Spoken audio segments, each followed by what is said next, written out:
जरा कृपया जरा ते दार लावून घ्या आणि आपापसात बोलू नका. मी याच्यामध्ये जे आता सन 25-26 जे स्थायी समितीचं कलम 96 नुसार जे अंदाजपत्रक मान्य केलेलं आहे त्याकरता मी सर्वसामान्य जनतेला माहिती होण्याकरता ज्या माध्यम प्रतिनिधी आहेत त्यांच्याशी मी या ठिकाणी संवाद साधतो. प्रथमतः हे जे सन 25-26 जे अंदाजपत्रक आहे ते मी सादर केलेलं आहे.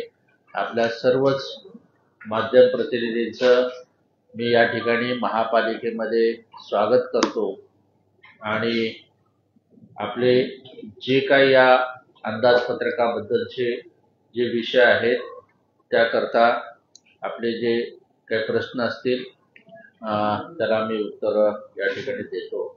मात्र माझी प्रतिनिधींना विनंती आहे की जर प्रत्येकाने 1 बाय 1 जर विचारलं तर म्हणजे हे करता येईल. म्हणजे आणि एखादा विचारल्यानंतर एखादा प्रश्न आहे तर त्याच्यामध्ये एकच विषय घेऊन आपण त्याच्यामध्ये पुढे जात आहे. धन्यवाद. तुम्ही एलबीटीचं मागच्या वर्षी उत्पन्न जवळ 450 कोटी धरलं होतं आणि या वर्षी पण तुम्ही 545 धरले. जर विभागच तो बंद झाला तर उत्पन्न कसं मिळणार महापालिकेला? मग भुगवट्याचा अंदाज वाटत नाही का 500 कोटी डायरेक्ट वाढवले गेले? नाही, याच्यामध्ये जे आहे की हा जो अंदाज आहे की विभाग बंद म्हणजे हा विभाग जो बंद काढण्याचं आता जे शासनाचं पत्र आलेलं आहे, मात्र त्याच्या ज्या काही थकबाकी आहेत त्या कुठल्याही प्रकारच्या वेवाफ केलेल्या नाहीत. विभाग म्हणजे फक्त कार्यालयीन आस्थापना त्याच्यामधली बंद केलेली आहे. ते पैसे जे आहेत की जे अनुज्ञेय पैसे आहेत ते मिळणार आहेत आणि त्याच्याकरता शासन स्तरावर जे आहेत की त्या ज्या वेगवेगळ्या न्यायालयीन प्रलंबित खटले आहेत त्याच्यामध्ये ते जरी विभाग बंद असेल तरी महापालिका आयुक्त किंवा जे डीएमसी जे रिकव्हरीशी संबंधित असतील त्या रिकव्हरी करता प्रयत्नशील असणार आहेत. त्याच्यामुळे हे कुठल्याही फुगवट्याचं असं हे अंदाजपत्रक असणार नाही.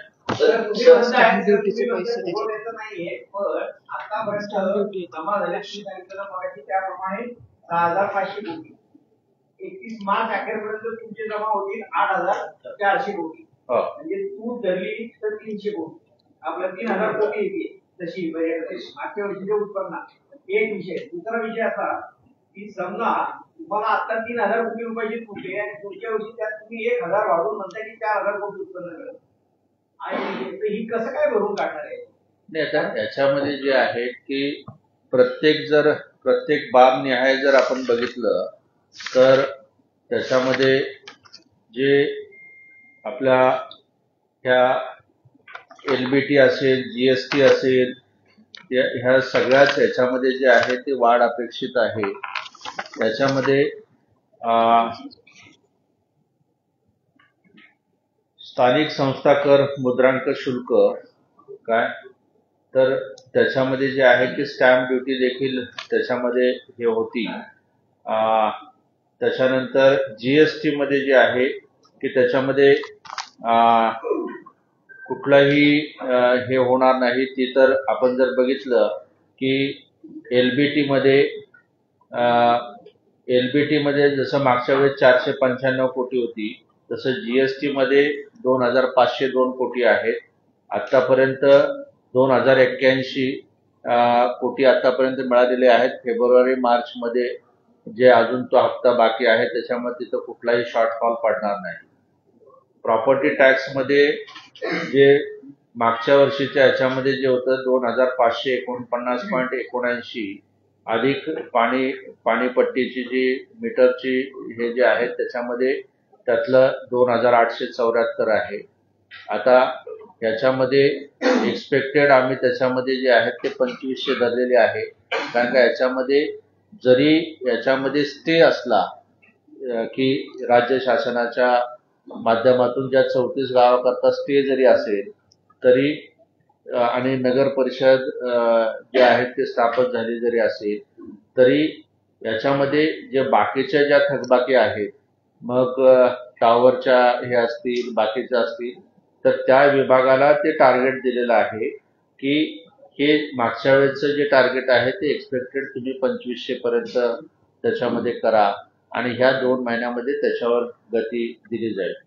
तर तुम्ही सांगताय की जे टार्गेट नाही, मागच्या वेळेस जे टार्गेट होतं त्या खात्याला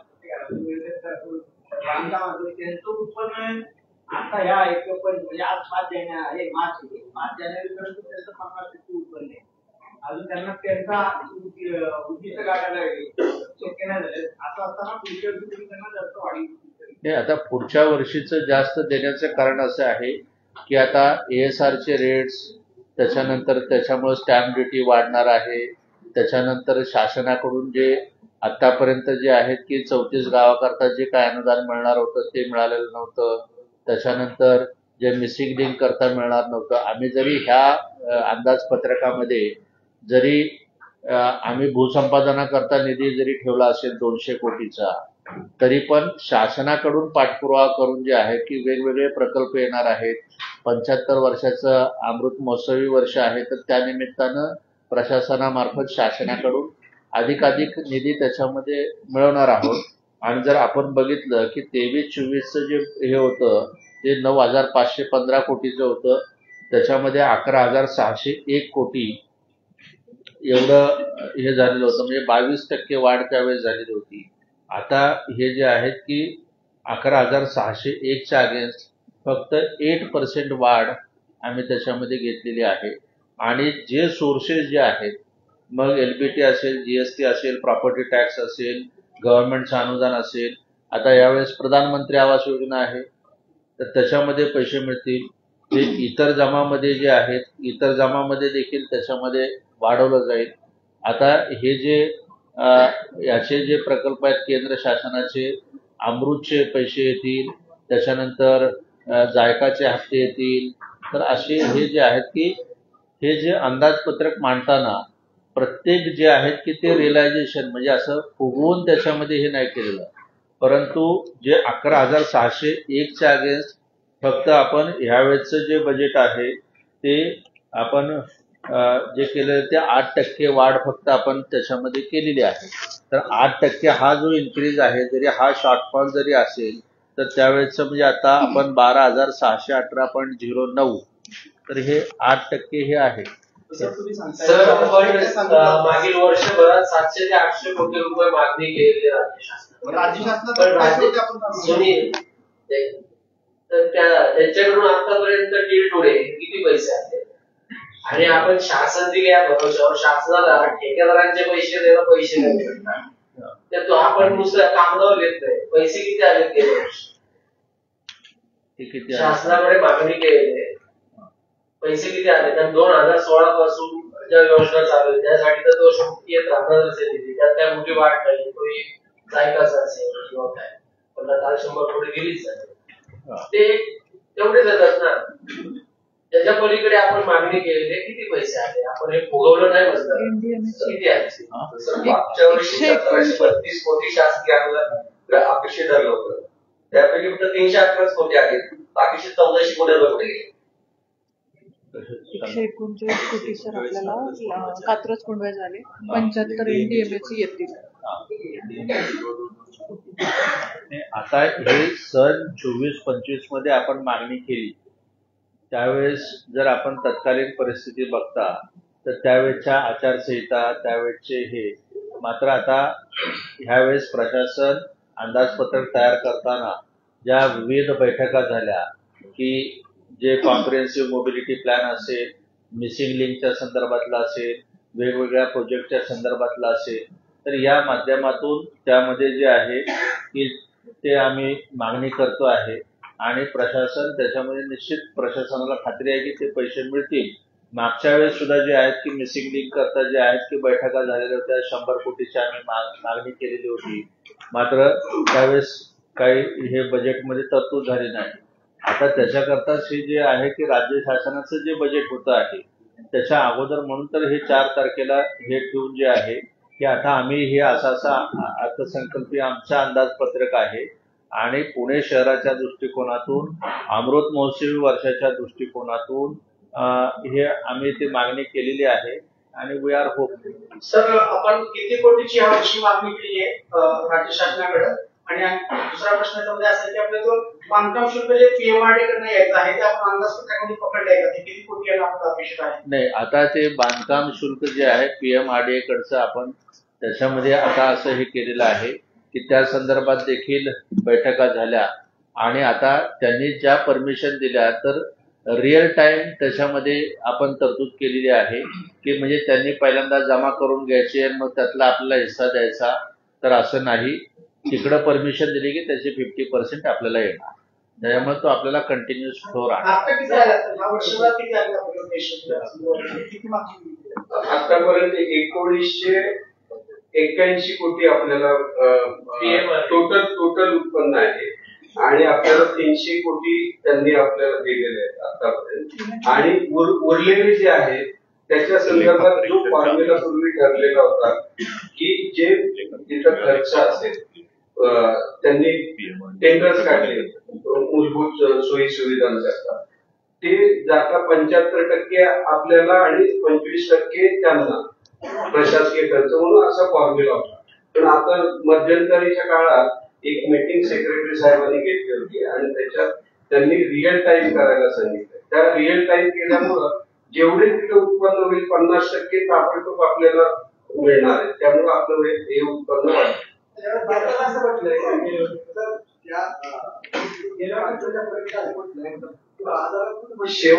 गेल्या वर्षी शेवटच्या महिन्यात 600 कोटी उत्पन्न झालं होतं. अजून मार्च महिना आहे, या मार्च महिन्यात 400 अपेक्षित. सर आपल्याकडे त्याला असं म्हटलं की बाजारातल्या मंदीमुळे सर्व्हिसच्या अपेक्षित उत्पन्नामध्ये घट दर्शवण्यात आली आहे. मंदी एक्सपेक्टेड आहे का? शेअर मार्केट सांगतंय सर मंदी दिसते. आपलं काय आपल्या नियोजनात तुम्ही आपल्याला नाही, याच्यामध्ये जे आहे की हा याच्यामध्ये सर मी सांगतो, याच्यामध्ये मागच्या वर्षी आपण 1600 कोटी उत्पन्न अपेक्षित धरलं होतं आणि त्याच्या आधी 2400 कोटी उत्पन्न झालं होतं. म्हणजे 50% राईज एकदम त्या वर्षीच मोठा झाला होता. पण तोच पर्सेंटेज राहणार नाही, त्या मानाने पर्सेंटेज कमी होईल अशी अपेक्षा आहे. म्हणून आपण उत्पन्न 1900 कोटी करता होईल, पण 50% राईज होणार नाही, पर्सेंटेज कमी. सर यावर्षी सामान पाणी पुरवठा योजना पूर्ण होणार असं तुम्ही म्हटलं. यावर्षी 618 कोटींचं पाणीपट्टीचं उत्पन्न अपेक्षित आहे. मात्र मागच्या वर्षी केवळ जानेवारीपर्यंत 276 कोटी मिळाले. तर यावर्षी मीटरचं बिल नागरिकांना येणार आहे का? याच्यामध्ये जे आपल्याला आता हे झोन जे चालू करणार आहे की याच्यामध्ये मागच्या एका बैठकीमध्ये हे मार्च 26 पर्यंत हे 141 झोन पूर्ण करणार आहे. टाक्या 79 होणार आहेत, मीटर्स होणार आहेत. निश्चित मीटर प्रमाणेच त्याच्यामध्ये बिलिंग केलं जाईल. कधी सर मार्चमध्ये सर केव्हा लागणार ते मीटर? की महापालिकेचं उत्पन्न वाढवण्यासाठी महापालिकेच्या ज्या जागा आहेत त्यांचा आपण वापर करा, बरोबर आहे. मग तुम्ही एकीकडे त्या जागेचा वापर काय करणार दोन्ही माहिती द्या. आणि दुसरं ही जर करणार असेल तर उत्पन्नात वाढ 1000 कोटी का झाली, 1200 कोटी का झालं? नाही, याच्यामध्ये जे आहे की हा जो आहे की हा पहिल्यांदा हा हेड टाकलेला आहे की maximum monetization of the available amenity spaces in which has come to महापालिका. त्याच्यामध्ये आम्ही त्यांच्याकरता जे आहे की फक्त आता जरी 100 कोटीचं हे ठेवलेलं आहे, मात्र त्याच्यामध्ये आता वेगवेगळ्या ज्या एजन्सीज आपल्याकडे येत आहेत त्या एजन्सीचं आहे की आपला इन्फ्रास्ट्रक्चर वाढण्याच्या दृष्टिकोनातून काय हॉस्पिटल्स येत आहेत, काय एज्युकेशनल इन्स्टिट्यूट्स येत आहेत, तर त्याच्यामध्ये जे आहे की त्याचा मॅक्झिमम वापर म्हणजे जे महापालिकेचं त्याच्यामधनं कर्तव्य पण त्याच्यामध्ये झालं पाहिजे, जे ऑब्लिगेटरी कर्तव्य आहेत. आणि शेवटी ज्यावेळेस महापालिका म्हणून बघायचं झाल्यानंतर जे आहेत तर एकतर तुम्ही स्वतः बांधा हॉस्पिटल्स किंवा तुम्ही फॅसिलिटेट करा आणि त्याच्यातले काय पर्सेंटेज जे आहेत ते जे शहरी गरीब करतात त्याच्यामध्ये अवेलेबल करून द्या. तर जसं आता मागं आपलं वारजेला एक हॉस्पिटल झालेलं आहे, तर त्याच धर्तीवर जे आहे की त्याच्यामध्ये ती विन विन सिच्युएशन राहील. याच्यामध्ये एक लक्षात घ्यावं की ज्यावेळेस अंदाजपत्रक सादर करताना महापालिकेच्या याच्यामध्ये जे आहे की एक तर जे आहे की नियोजनामध्ये एक तर हे फक्त ह्या आर्थिक वर्षाकरता 25-26 करता corporation functions of two principles. एक तर तुम्हाला रिझर्वेशन डेव्हलप करायला लागतील, कारण का हा जो आपला 17चा डीपी आहे तो 37 पर्यंत राहणार आहे आणि 37 पर्यंत राहिल्यानंतर त्या ज्या याच्यामध्ये आहेत की म्हणजे सायमल्टेनियसली जे इयरली प्रोजेक्ट करता काय तरतूद ठेवायला पाहिजे आणि पुढच्या 20 वर्षाकरता दरवर्षी काहीतरी ठेवायला पाहिजे. नाहीतर शेवटच्या वर्षी ठेवून ते उपयोगाचं नाही की शेवटच्या 4 वर्षात ठेवता येणार नाही. तर त्याच्यामुळे ह्या तरतुदी ज्या आहेत ह्या तरतुदी आता त्याच्यामध्ये एवढी तरतूद ठेवण्याकरता किंवा हे बाकीचे इतर खर्चाचे बाजू बघता तर त्याच्यामध्ये हे मॉनिटायझेशनला जरी आम्ही अंदाज 100 कोटीचा बांधलेला आहे, मात्र एखादाच मोठा प्रोजेक्ट जर आला तर त्याच्यामध्ये तो वाढू शकतो. म्हणजे त्याच्यामध्ये कसं आहे की मोठमोठ्या ज्या ऑर्गनायझेशन आहेत बाकीच्या इतर क्षेत्रामध्ये याच्यामध्ये काय चाललेलं आहे.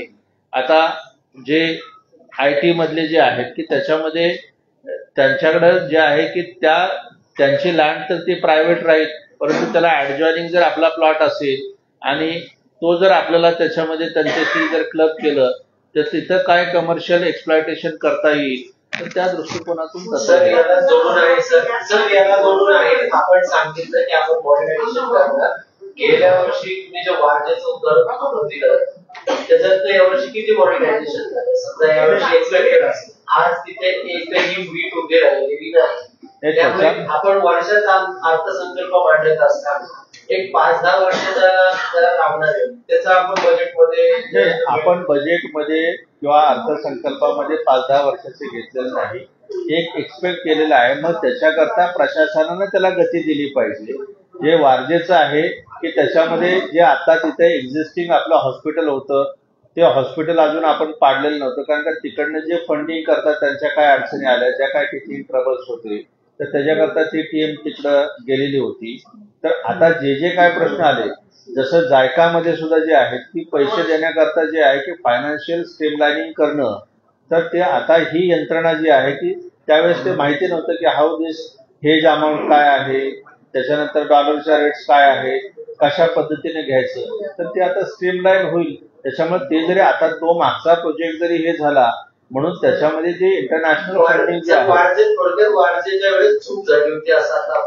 चूक असं नाही. याच्यामध्ये कसं आहे की त्या वेळेस तत्कालीन जे काही डिसिजन घेतलेले असतात तत्कालीन परिस्थितीनुसार घेतलेले असतात, त्याच्यामध्ये चूक नसती. तर त्याच्यामध्ये जे आहे की काही जे त्यांच्या काय नॉर्म्स आहेत ते आपल्याला माहिती नसतात आणि त्याच्यामुळे हे होतं.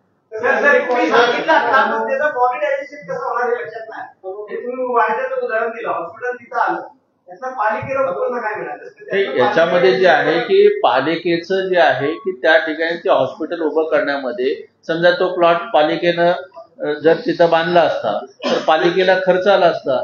Saving is also income.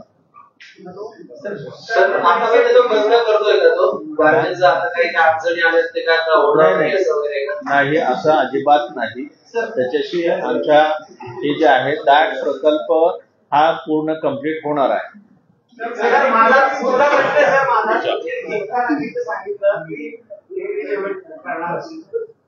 मुळात एकता नगरी आहे तिथं गुंठेवारी सुद्धा झाली ही सगळी विक्री बेकायदेशीर बांधकाम आहे असे रिपोर्ट मध्ये आलं होतं. तर अशा याच्या पुनर्वसनाला महापालिका खर्च करू शकते का, हे करणार असेल तर महापालिका किती खर्च करणार आहे, सरकारकडे त्यासाठी पैसे घेणारे नेमकं काय.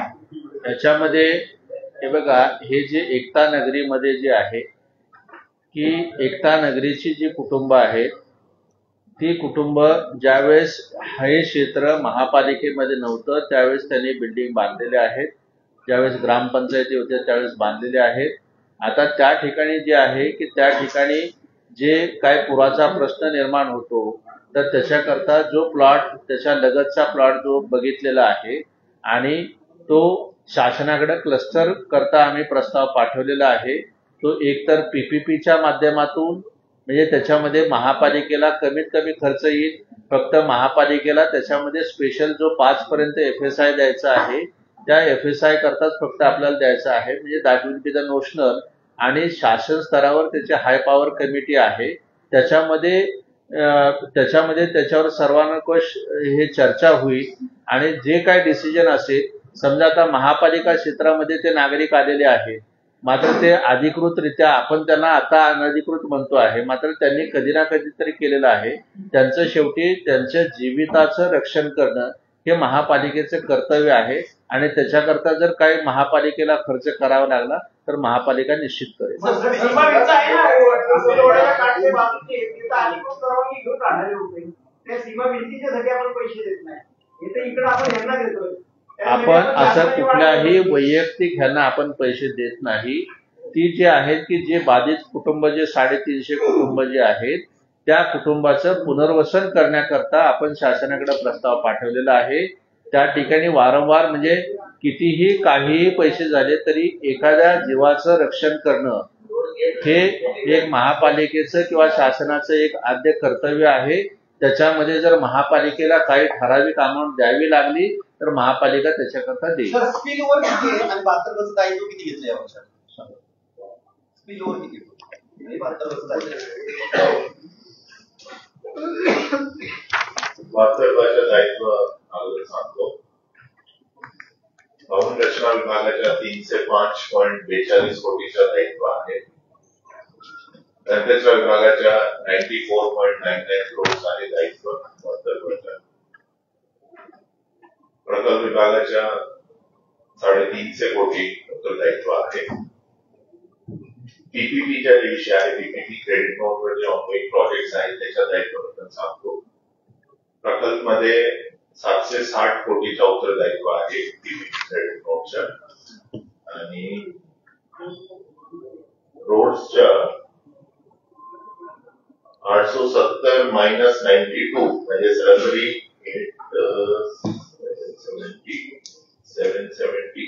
870 मायनस 92 हे रोड्सच्या पीपीपीच्या दायित्व आहे. एकूण टोटल किती? एक मिनिटात सांगतो. Sir, we have issued municipal bonds in 2015. Now the extension is like 12.5. What is the status of utilization of those funds? आणि हा एक प्रश्न आहे. आणि दुसरा, state has given specifically to not charge more than 2 kinds of what we used to Gram Panchayat used to charge to the municipalities. त्याचा काय आहे?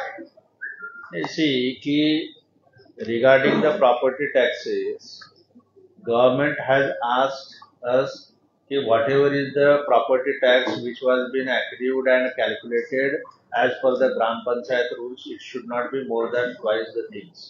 See, out of that only 200 crores. See, as per our records, what is the pendency in that particular area? It is 200 crores. So we had asked government either to amend, because we are charging it as per the law, as per the rules. So we had asked by mere directions will not go, because before this elections they had issued the stay, but we are more concerned about recovering the money. See, we should not imbibe on all those only 34 villages. Whatever the recovery, say for example tower recovery, other pendency, will pay more attention to that and let government take decision on that, whether to charge. If government decides and government gives the directions, we'll go ahead with these things. We'll try to plead that we wanted to recover, but why only? Because we are basically we are not providing any more amenities because it is in progress. Because for water supply, whatever we are planning, we don't have that much water quantity water, so we are not going ahead. So we'll be little liberal about this all 34 villages.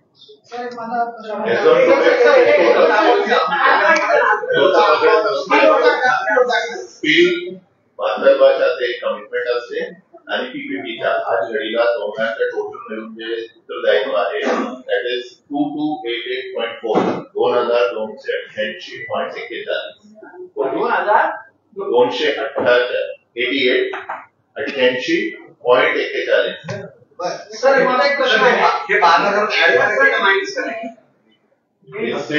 उत्तरदायित्व आता ते दरवर्षी होत राहते याच्यामध्ये, कारण की हा एका वर्षाच्या नाही, या पीपीपीच्या याच्यामध्ये जे आहे की हे जे उत्तरदायित्व जे आहे ते पुढच्या 10 वर्षाकरता ऍव्हरेज 100 कोटीपर्यंत जाईल. तुम्ही मला ते लोकांच्या कामाला येणारे बजेट असलं पाहिजे असं तुम्ही सांगितलं आहे. तर या योजनांमध्ये म्हणजे ह्या बजेटमध्ये लोकांसाठी तुम्ही म्हणून काय मांडलेलं आहे हे मला कुठल्या योजना येऊन आलेल्या ते विचारायचं आहे. लोकांसाठी हे बजेट कामाला आलं पाहिजे असं तुम्ही बोलताना म्हणला. त्याच्यामध्ये आरोग्य, स्वच्छता आणि पायाभूत सुविधा असं सांगितलं. तर नवीन काय याच्यामध्ये तुम्ही मांडलेलं आहे. आणि दुसरं एक, अनेक राजकीय लोकांनी तुमच्याकडे खूप मोठ्या बजेटची मागणी केली होती. तर त्या प्रत्येकाला तुम्ही न्याय देऊ शकलेला आहात का? त्याच्यासाठी कशा पद्धतीने तरतूद केली आहे माहिती आहे. एकच जोडतो. जर एक कोथरूड फाउंडन मध्ये प्रभागाला 100 कोटी असं 300 कोटी दिसतात. ते लाखात तर कोटी ते थोडं माझ्याकडून ते लाखात आहे, कुठलीच रक्कम कोटी लाखात आहे. लाखात आहे.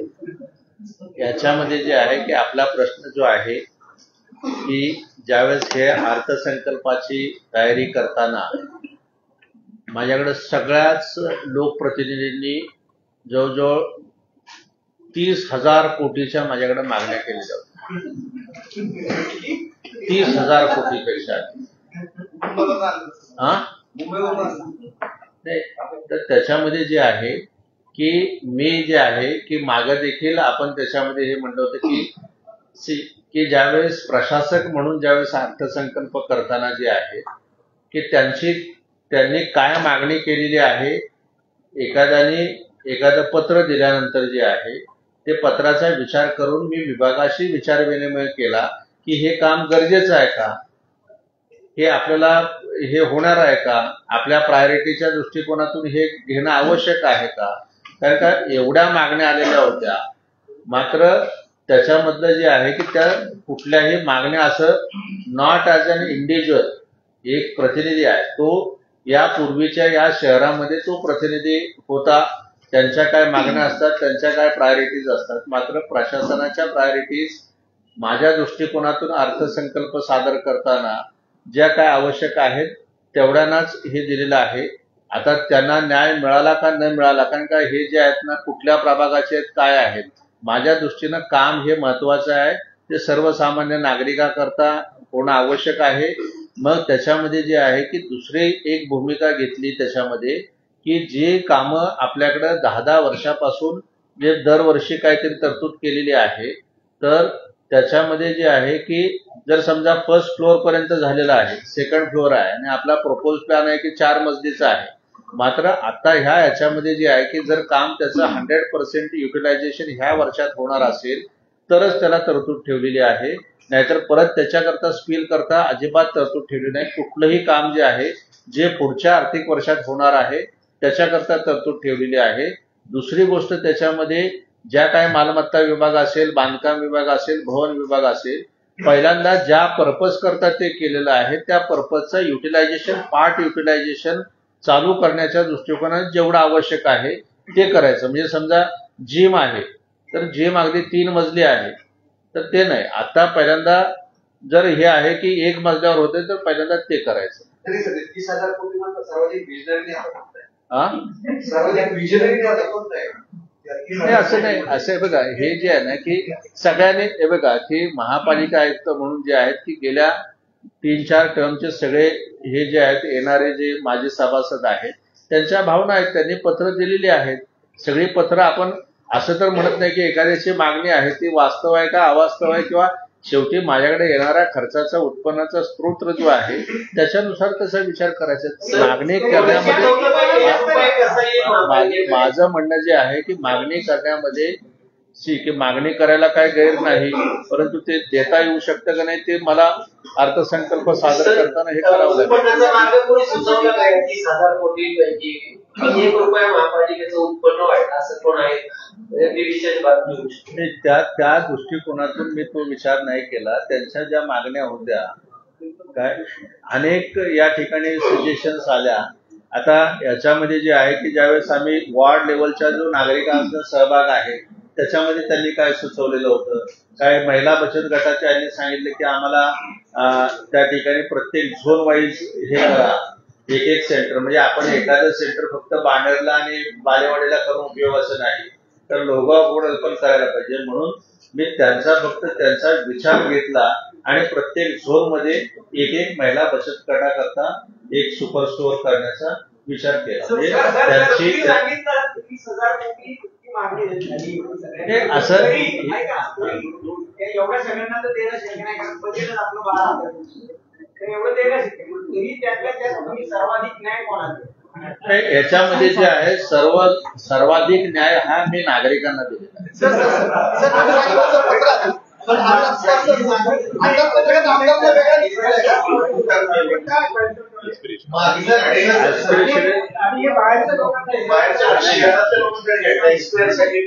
त्याच्यामध्ये जे आहे की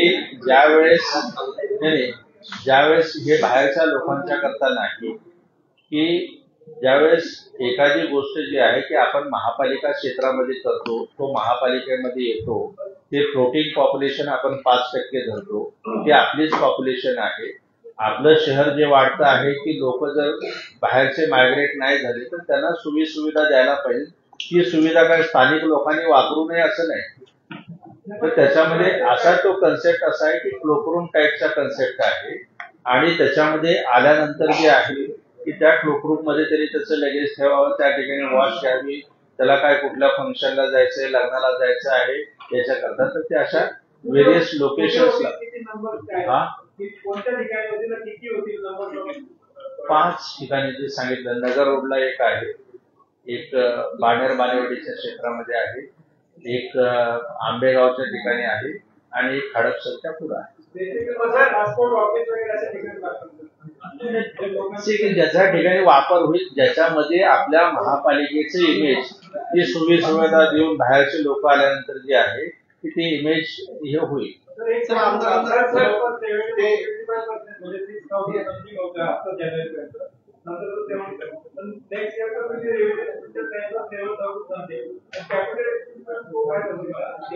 कॅपिटलला आहे त्याच्यामध्ये जे आहे की जे उत्पन्नाचं जे आहे की जे आपल्याला जे डे टू डे जे रेव्हेन्यू इन्कम जो आहे तो रेव्हेन्यू इन्कम आपल्या रेव्हेन्यू खर्चाकरता जातो. शक्यतो साधारणतः आता जे सेवक वर्गावरचा खर्च आहे आपण तो 28% पर्यंत आणलेला आहे. सर तुम्ही आता विषय झाला निधी मागितलेला, आमदारांसाठी काय वेगळ्या नावाने निधी दिला का? पर्वती मतदारसंघातील कोळवकर गोष्टी घरात आंबेडकर 50 लाखांचा निधी आहे, तर काही आमदारांची जी लिस्ट आहे त्याच्यात बाकी निधी प्रभाग क्रमांकानुसार आणि आमदारांचा जो एकदम मतदारसंघाने आलेला असं काही नाही. जशी मागणी आली पण जशी मागणी आली काही एका मतदारसंघाला आमदारांना जवळ 2.5 कोटीचा निधी सलग 5 कामामध्ये वेगवेगळे रस्ते करतो आणि इतर ठिकाणी त्याच्यात खाली बरोबर प्रभागाचा नंबर दिला. काहींनी त्याप्रमाणे मागणी केली, काहींनी प्रभागाप्रमाणे. तसंच खात्याकडे दरवर्षीच असते, नवीन काही नाही. सर भवन विभागाच्या माध्यमातून बऱ्याचशा वास्तू उभ्या राहतात, पण त्या लवकर ट्रान्सफर होतात, त्या संबंधित विभागाने घ्याव्या असं होताना दिसत नाही. आपण विचारलं ना इतके वास्तू पडू नये, आपण उभा नेहरू स्टेडियमचं करूया, नेहरू स्टेडियमचं करूया. या वर्षी आभा योजनेची चर्चा आहे. हॅलो सर, या वर्षी आभा योजनेची चर्चा आहे का? काशी आभा योजनेकडे का? ह्याच्यामध्ये जे आहे की अर्थसंकल्पामध्ये अशी कुठलीही आभा योजना वगैरे नसते. त्याच्यामध्ये प्रशासनाचा जो निर्णय असतो त्यावेळेच्या प्रशासनाच्या निर्णयानुसार ॲम्नेस्टी स्कीम म्हणजे जे आहे की मग असं होतं की जो कर देतो आहे त्याला पेनल्टी आणि जो देत नाही त्याला हे आहे. त्याच्यामुळे बऱ्याचशा मागण्या माझ्याकडे आल्या, परंतु गेल्या वर्षामध्ये मी कुठलीही आभा योजना जाहीर नाही केली. तर एक शेवटचा प्रश्न, तुम्ही जे सांगितलं बजेटमध्ये एकूण 12,000 कोटी निधी तुम्हाला विकास कामांसाठी म्हणजे भांडवली विकास कामांसाठी फक्त 3,000 कोटी लागतात. तुम्ही मगाशी म्हणला की 50% ठेवले. नाही 50% नाही ठेवले ना, 5,000 कोटी ठेवले. 5,000 तुम्ही ठेवले असते जर 5,000 तुमचे 2,000 कोटी हे जे आहे ते एका वर्षामध्ये जाणार नाही ना, ते it is a for a long term ते आहेत ना. सर माझा एक प्रश्न आहे, तुम्ही म्हणतात की पावरची जी थकबाकी आहे त्याच्यावर स्टेवर असणार आहे. आणि आपण हे श्यामप्रसाद थोडंसं शासनाकडून आपल्याला जे पत्र आलेलं आहे त्याच्यामध्ये टॉवर समितीची कारवाई करू नये असं एक पत्र आलेलं आहे. असं असताना आपण वसुली कशी करणार? नाही त्याच्यामध्ये जे आहे की नाही त्याच्यामध्ये जे आहे की शासनाने ते जे काय डायरेक्शन दिले की आता सक्तीने वसुली करू नये, तर त्याच्यामध्ये त्यांची हायकोर्टामध्ये केस आहे. कारण का त्याच्यामध्ये जो मोबाईल टॉवरचं जे आहे की त्याचं ट्राय नावाची जी एजन्सी आहे की आपल्याला ह्या सगळ्या फॅसिलिटीज लागतात, त्याच्यामुळे सक्तीनं करू नका, ते तोडू नका किंवा हे करू नका. मात्र ते आता फायनल स्टेजला आहे. म्हणजे हे फक्त एक मोबाईल टॉवरच नाही, बाकीच्या अनेक अशा हे जे आहेत की ज्यांच्या थकबाकी फार दिवसाच्या प्रलंबित आहेत, तर त्याच्यामध्ये ते धोरण राहील. आपण त्याच्यामध्ये आताच मागच्या महिन्यामध्ये आपण आपली बाजू मांडलेली आहे. त्याच्यामध्ये फक्त आपल्या पुणे महापालिकेचेच नाही, तो ते धोरण ठरणार आहे ते सर्वच महापालिकेकरता ठरेल. त्याच्यामध्ये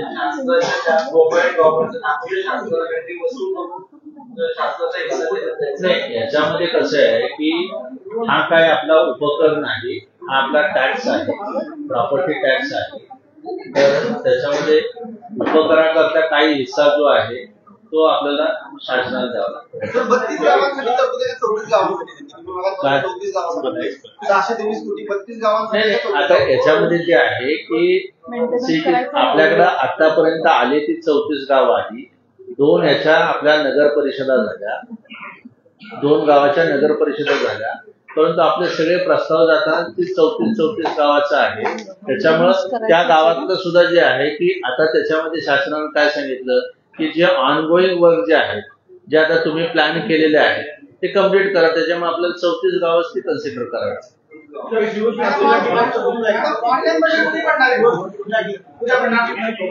महापालिकेच्या